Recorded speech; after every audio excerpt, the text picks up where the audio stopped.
Buboy Triles.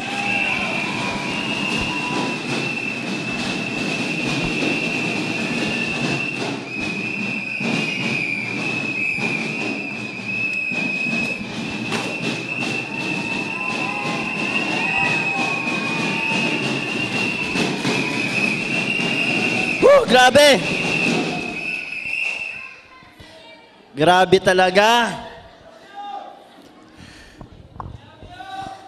Love you too. Grabe. Alam nyo, habang nandun ako sa likod, pinagmamasdan ko yung mga nakatayong leader dito na nagpapaliwanag kanina. Sila po yung mga natulungan kong umasenso. Okay? Palakpakan nyo naman si Aplin Ara. Na dating walang-wala, natulungan ko sa Baita Plus, binigay ko yung panahon ko para sa kanila, para mabago rin ang buhay nila. Palakpakan nyo naman si Upline Ariel Amante. Sila yung mga nandito kanina na, kung saan na mga dating wala talaga natulungan ko. Palakpakan nyo naman si Upline Kiko. Tsaka si Upline San Diego. Sila yung mga kauna-unahang kong leader na kung saan nabigyan ko ng mahabang panahon. Gusto niyo po bang bigyan ko rin kayo ng mahabang panahon kung bago ka lang? Sabi nga, magdikit-dikit ka lang daw sa upline, pwede kang yumaman. Di ba? Kasi yung iba, kaya hindi naman yumayaman kasi laging lumalayo. Tama po? Kasi ako, nagdikit-dikit ako sa upline ko. Alam nyo, sorry nga pala, no? Hindi ko napakilala sarili ko sa sobrang excited. Pakilala ko lang muna sarili ko. Ako nga pala si Eric, ala Cesar, ala lang naman. Okay? Tubong Bicol po ako. Dati po akong balot vendor sa Alabang. 10 taon ako nagtitinda ng balot. Nag-aaral po ako sa umaga, sa gabi nagtitinda po ako ng balot. Nakagraduate po ako ng engineering. Sana ma-challenge kayo sa akin. Kasi alam niyo kung bakit? Ako yung taong mataas ang pangarap. Kasi sabi ko sa sarili ko, kung nagawa ng iba, mas kaya ko. Tama po? Kasi marami sa atin, totoo po ito ha, maaaring anak nyo. Pinag-aaral ng magulang, may pera naman, kaso yung mga anak ayaw mag-aral. Ako, walang pampaaral sa akin ng nanay ko, nagtiyaga ako. Titinda ng balot, nag-aaral sa araw. Actually po, nag-take po ako ng exam sa TUP Manila. Alam niyo, 500 kami katao. 50 katao lang ang kukunin ng TUP Manila, pero pang number 23 po ako sa nakuha nila. Hindi po ako matalino. Yun nga lang siguro, napag-aralan ko rin lang. Okay? Dito po, nabago ang buhay ko. Sobra. Ako po, nung ako naimbitahan, kasi naranasan ko rin mag-empleyado, nung naimbitahan ako ni Upline Gary Norman, sa totoo lang po, wala akong kapera-pera noon. Nangungutang ako sa kanya, hindi niya ako pinautang. Kasi ang reason niya sa akin, kapag nanggaling daw sa kanya, hindi raw umaasenso. Alam mo, pag-uwi ko ng bahay, sabi ko sa sarili ko, kaya ko ito. Kwento ko sa misis ko yung Baita Plus na nakita ko, yung 300,000 a month. Sa totoo lang po, ni-negative niya ako. Ang sabi niya sa akin, yung sinasabi mong 300,000 a month na yan, kalokohan yan sa Pilipinas. Yun nga lang po ang sabi ko sa kanya, pautangin mo ako ng 7,699, babayaran kita pagkasweldo. Alam mo, sa totoo lang, hindi niya ako pinautang. Alam mo, ang ginawa ko, kinausap ko yung mga kapitbahay ko nang hindi niya alam. Totoo yun. Kinausap ko yung mga kapitbahay ko. Ayaw rin akong pautangin. Alam mo ang ginawa ko, para makasali sa Baita Plus, nagbenta po ako ng laman. Totoo yun, hindi ko ikinakahiya, pero kaya kong gawin. Laman ng aparador, laman ng bahay ko, ibinenta ko. Alam niyo yung rep namin tsaka TV? Ibinenta ko yon. Madaling araw, ibinababa namin ng kapitbahay ko. Yung TV tsaka rep, tig-isa sila. Nung nabayaran ako, tuwan-tuwa ako. Paggising ng asawa at anak ko, walang TV, walang rep. Inaway ako. Lahat ng sinabi pumasok dito, lumabas dito. Ang sabi ko sa misis ko, pag ako kumita ng malaki sa Vita Plus, kahit ilang TV, kahit ilang rep, kaya kong ibigay sa inyo. Sa totoo lang po, noong time na yon, negative ang asawa ko. Ang alam niya, actually nag-empleyado ako eh, ang alam niya nagtatrabaho ako. Pero ang hindi niya alam, nagba-Vita Plus ako. 1 year, na lagi akong ginagabi umuwi. Ang sabi niya sa akin, ba't ka ginagabi? Ang sabi ko, nag-OT. OT lang ng OT, ganon. Ngayon, sumusweldo ako sa Vita Plus, nung una, mga 20 mil, 30 mil, 1 linggo. Hindi ko sinasabi sa kanya yon. Pero binibigyan ko siya ng tamang sweldo. Pero ang sabi ko sa kanya, after 1 year and a half, reregaluhan kita ng bahay. Alam niyo, after 1 year and a half, nakabili po ako ng bahay. Cash kong binayaran, dyan sa Bildipan Park Lane. Okay? Tapos alam niyo po, bumili ako ng kotse. Dala ko ngayon, Fortuner po lamang. Diba? At alam niyo yung dalawa kong anak, sinali ko sa Vita Plus, 20 mil, 30 mil a week. Inipon ko. Nung nakaipon ng milyon, alam ang ginawa ko, yung bahay na katabi, na model house, binili ko, renegalo ko sa dalawa kong anak, cash kong binayaran. At ang masarap po nito, nagkaroon po ako ng malaking savings. Sa loob po ng 5 years ko dito sa Vita Plus, kumita po ako ng 20 million. Grabe, di ba? Alam niyo kung paano ko trinabaho yung 20 million na yon sa loob ng 5 years? Simple lang. Tama yun sabi ng iba. Sabi magdasal, mangarap, at kayang abutin. Basta trabaho lang katapat.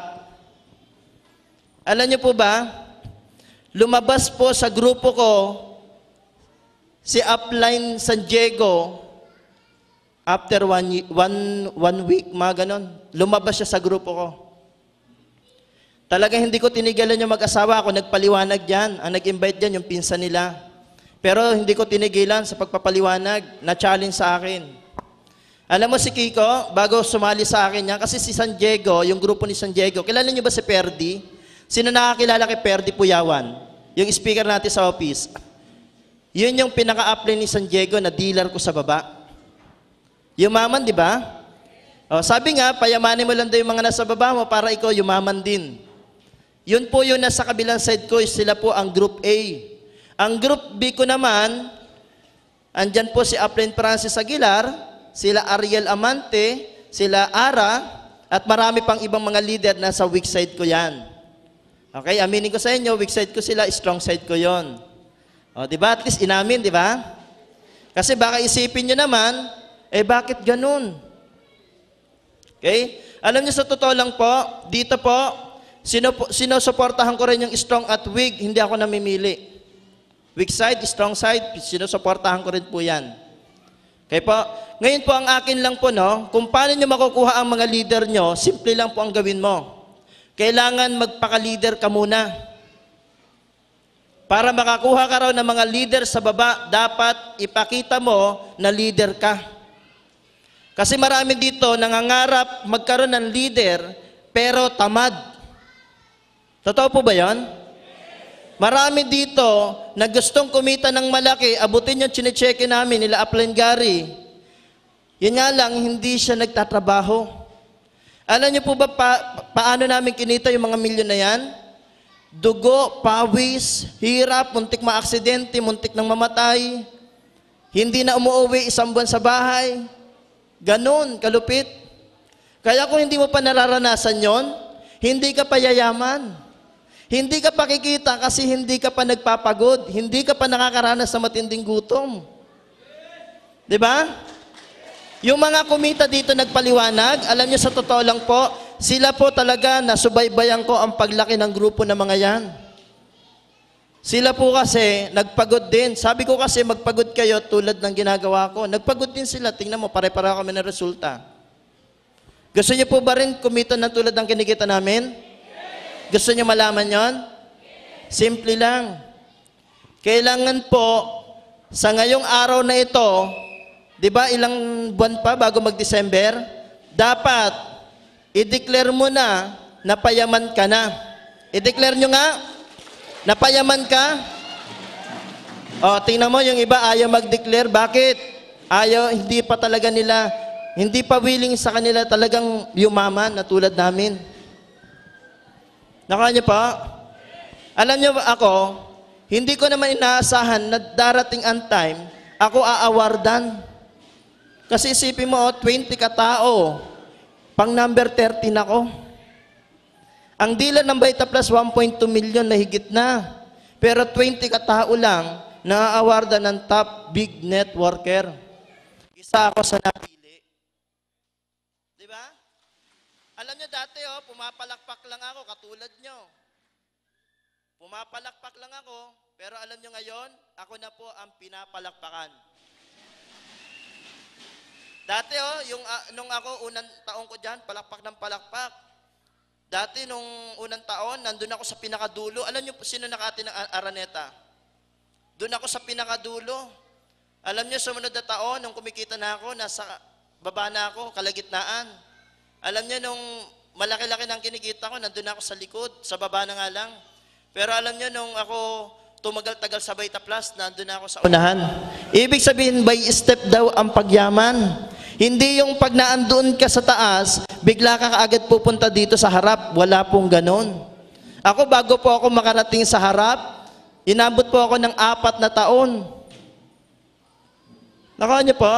Kasi marami dito nagmamadaling yumaman. Yun nga lang, kulang sa gawa. Ako talaga, isipin mo, kumikita na ako ng milyon, pero hanggang ngayon po, tumatrabaho pa, sana tularan mo ako.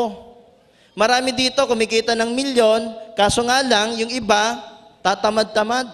Tandaan niyo po, kapag hindi mo inalagaan yung grupo mo, hindi mangyayari sa'yo yung nangyayari sa amin. Alam niyo ang tao ko kung ilan? Kaliwat kanan, 59,000 plus.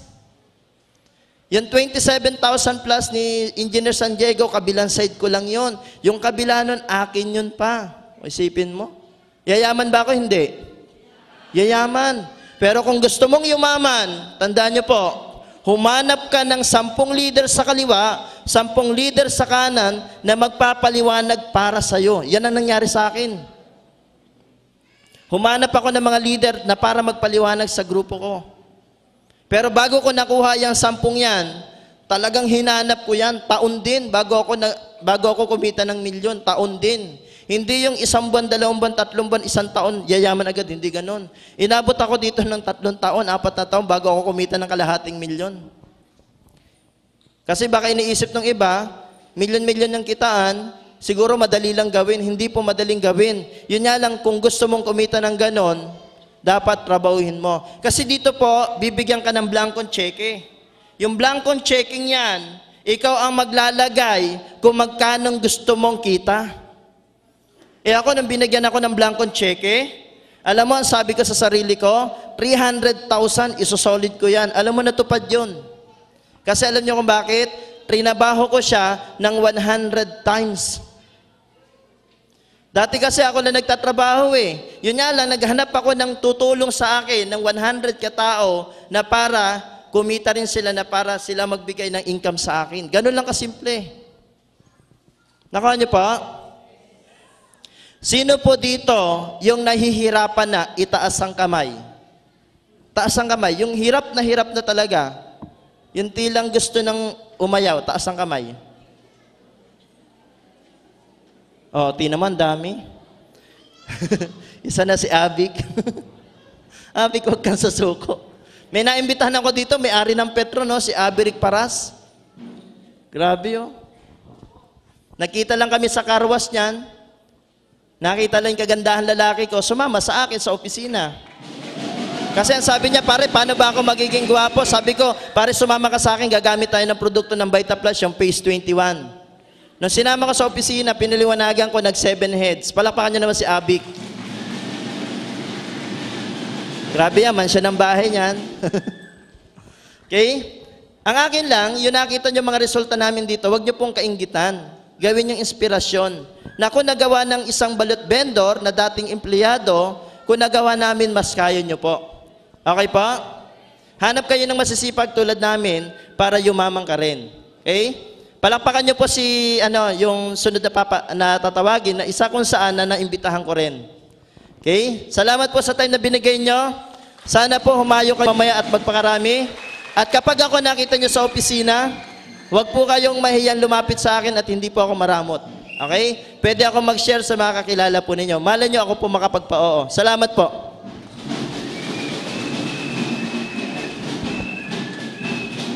Okay, power talaga si Upline Eric.